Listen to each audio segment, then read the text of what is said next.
నమస్తే, welcome to our channel. నేను సిరే. ఏపీలో శాంతి భద్రతలు సరిగ్గా లేవని తనకి అపాయింట్మెంట్ ఇస్తే అన్ని వివరిస్తానని చెప్పేసి మోదీ గారికి అయితే జగన్ గారు లేఖ రాశారు.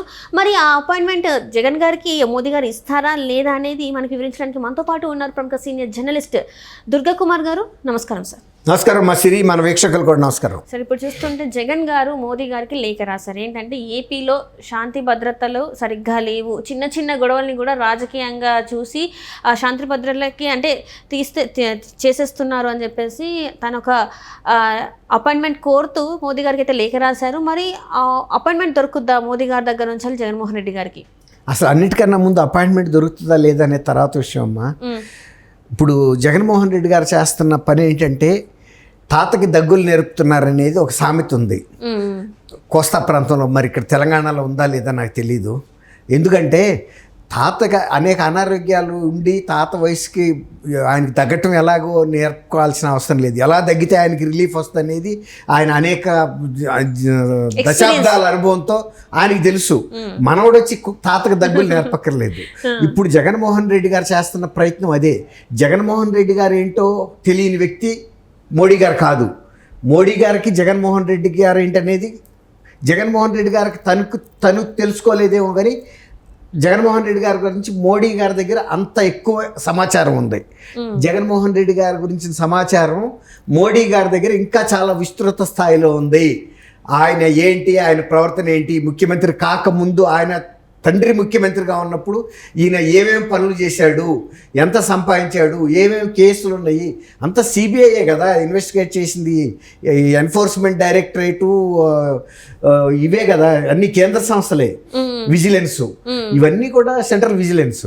కాబట్టి ఇవాళ ఈయన ఈ ఒక్క నెలలోనే ఆంధ్రప్రదేశ్లో జరగరాని ఘోరాలు నేరాలు జరిగిపోతున్నాయి అని ఆయన గనక ఇప్పుడే కనుక దాంట్లో నుంచి కోమాలో నుంచి బయటకు వచ్చినట్టుగా వెర్రులెత్తి పరిగెత్తుతున్నాడు. ఇంతమంది ఆయన కోమాలో ఉన్నాడని తెలియదు, అధికార కోమా.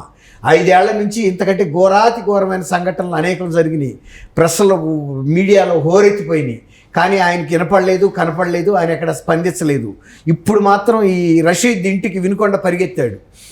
బెంగళూరు వెళ్ళిపోయిన మనిషి పాలిటిక్స్ నేనేం చేస్తాను, అసెంబ్లీకి వెళ్ళి నేనేం చేయాలని నిర్వేదం చెప్పిన వ్యక్తి.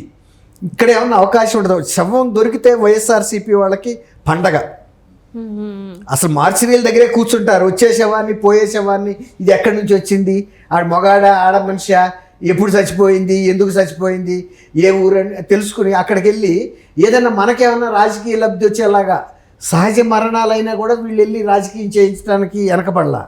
మొన్న ఎలక్షన్ టైంలో జోగి రమేష్ అనే పెనమలూరు వెళ్ళి ఒక వడదెబ్బ కొట్టి చనిపోయిన వృద్ధురాలు ఇంటికి వెళ్ళి మీరు పోలీసు తెలుగుదేశం వాళ్ళు చేసిన పని మూలన వీళ్ళు పెన్షన్లు ఇవ్వద్దన్నారని చెప్పటం మూలన చనిపోయిందని తీసుకొచ్చి ధర్నా చేద్దాం, శవాన్ని ఇవ్వమంటే మాకు వద్దవయ్యా, ఇట్లాంటి రాజకీయాలు మాకు వద్దు, మా ముసలాం చచ్చిపోతే చచ్చిపోయింది, నువ్వు వెళ్ళిపోమని చెప్పి పంపించేశారు. ఇట్లా శవం దొరికితే వాలిపోయేస్తారు. అప్పుడు తెనాల్లో కూడా ఒక మహిళ ఇట్లాగే సోషల్ మీడియాలో ఏదో వీళ్ళు వాడుకున్నారు అమ్మాయిని, గీతాంజలి. కరెక్ట్ అమ్మా, నాకు గుర్తు, ఈ వయసులో గుర్తుండదు సరిగ్గా. ఆ గీతాంజలి శవాన్ని కూడా అడ్డం పెట్టుకుని మరణాన్ని చేయొచ్చు అని ప్రయత్నించారు. కానీ అది బూమరాంగ్ అయింది. వెంటనే సైలెంట్ అయిపోయారు. పెద్ద బెటాలియన్ని పట్టుకుని వెళ్ళిపోయారు అందరినీ.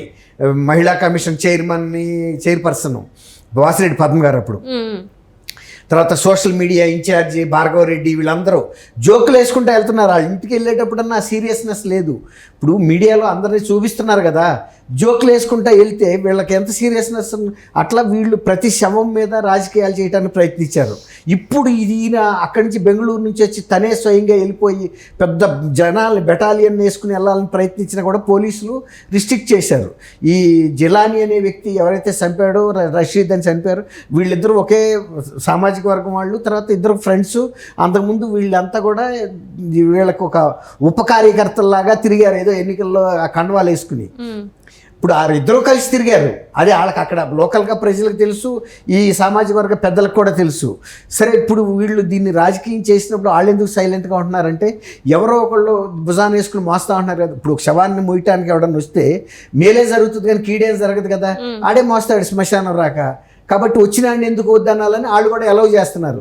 ఈ వేళలో ఏదైనా ఒక 20 లక్షలు 30 లక్షల్లో కనుక ఈయన రాజకీయ లబ్ధి కోసం ప్రకటించినా అది రషీద్ ఫ్యామిలీకి మేలు జరుగుతుంది కదా, ఆ ఉద్దేశం మీద వాళ్ళు కూడా చేస్తే చేయనిమని ఊరుకున్నారు.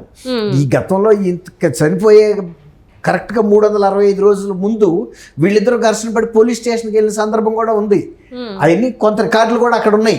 వీళ్ళు ఇవాళ కొత్తగా ఘర్షణ పడలా, ఏదో అంశం మీద తేడా వచ్చినప్పుడు ఇవాళ వీళ్ళిద్దరూ చంపుకునే దీన్ని రాజకీయం చేయడానికి జగన్మోహన్ రెడ్డి గారు, చంద్రబాబు నాయుడు గారు వివేకానంద రెడ్డిని చంపేశాడని చెప్పలేదు ఆయన.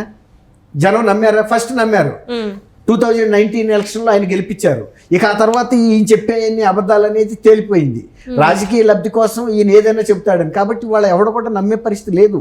ఇట్లా శవాలు కొత్తగా ఇవాళే ఒక హత్య జరిగినట్టు 5 ఏళ్ల నుంచి ఎక్కడ ఒక హత్య జరగలేదని. ఎందుకంటే ఇంతకుముందు ఒక మైనారిటీ ఫ్యామిలీ కూడా ట్రైన్ కింద పడి చనిపోయారు. అప్పుడు మాట్లాడలేదమ్మా. అసలు అంతెందుకు, ఇప్పుడు 5 సంవత్సరాల పాటు రైతులు రైతు కూలీలు దీక్షలు చేస్తుంటే వెళ్ళి అన్న పలకరించాడా? ఎంతమంది? అది మాసుగా కొన్ని 29,000 కుటుంబాలకు సంబంధించిన అంశం అది. ఇవాళ రషీద్ను అతను కొట్టుకుని పొడుచుకుని చంపితే నిజమే రషీద్ ఫ్యామిలీకి విషాదమే ఇది. కానీ మరి అంతకుముందు స్నేహితులు కూడా ఎందుకు అంత విభేదాలు వచ్చినాయి? మరి 2 కుటుంబాల వాళ్ళు మరి ఏదన్నా కనీసం రాజీ చేసి ఉండాల్సింది కదా ఇద్దరికిను. సామాజిక వర్గానికి చెందిన పెద్దలైనా ఏం జరగదులే అనుకున్న తర్వాత ఇప్పుడు రాజకీయంగా అయితే అతను ఏమైనా పెద్ద నాయకుడు అనే 2 చేతులు తెగేరాక నరికి కింద పడేరాక నరకటం, అది వ్యక్తిగత కక్ష ఉన్నప్పుడే ఆ ఫోర్స్ వస్తుంది. లేకపోతే ఎందుకు వస్తుంది? ఇప్పుడు నిజంగా కనుక తెలుగుదేశం వాళ్ళే చేస్తే తెలుగుదేశం కార్యకర్తలు ఇంకా కొందరు కూడా ఉంటారు కదా, ఒక వ్యక్తి వెళ్ళి నరకడు కదా. అవన్నీ వీడియోలు కూడా తీశారు, ఎవరు కూడా దగ్గరికి కూడా వెళ్ళలేకపోయారు. ఇప్పుడు ఆ ఒక వ్యక్తి ఎందుకు వెళ్తాడు? తెలుగుదేశం వాళ్ళు అయితే గ్రూప్గా వెళ్తారు. ఇప్పుడు ఒకవేళ నిజంగా ఇతను మూలాన కనుక రషీద్ మూలాన అసలు తెలుగుదేశం గెలవలేని పరిస్థితి వచ్చితేనో, లేకపోతే రషీద్ ఎప్పుడన్నా తెలుగుదేశం మీద ఎప్పుడన్నా అటాకులు చేశాడా? చేయలేదు కదా. వాళ్ళకేం కక్ష ఉంటుంది రషీద్ మీద? లేకపోతే రషీద్కిను అతను ఏమన్నా ఎమ్మెల్యే క్యాండిడేటా, ఎంపీ క్యాండిడేటా? కాబట్టి ఇవన్నీ వ్యక్తిగత కక్ష అనేది నేను అక్కడ అతను నరుకుతున్న తీరును బట్టే చెప్పేసేయచ్చు. ఎవరైనా రాజకీయ కక్ష అయితే గ్రూప్గా వస్తారు వాళ్ళు. ఇతను ఏమన్నా అక్రమ కేసులు పెట్టాడా రషీద్ ఎవరి మీదన్నా? ఇప్పుడు వైఎస్ఆర్సీపీ వాళ్ళు వాళ్ళ అధికారాన్ని దుర్వినియోగం చేసి చాలా అన్యాయమైన కేసుల్లో కూడా ఇరికిచ్చారు. ఆఖరికి చంద్రబాబు నాయుడు గారు కూడా ఇరికిచ్చిన చంద్రబాబు నాయుడు గారిని ఇప్పుడు ప్రతిపక్ష నాయకుడికే రక్షణ లేనప్పుడు మామూలు వాళ్ళ మీద ఎన్ని కేసులు పెట్టారు? అయినా ఎవడు రియాక్ట్ అవ్వట్లేదు కదా.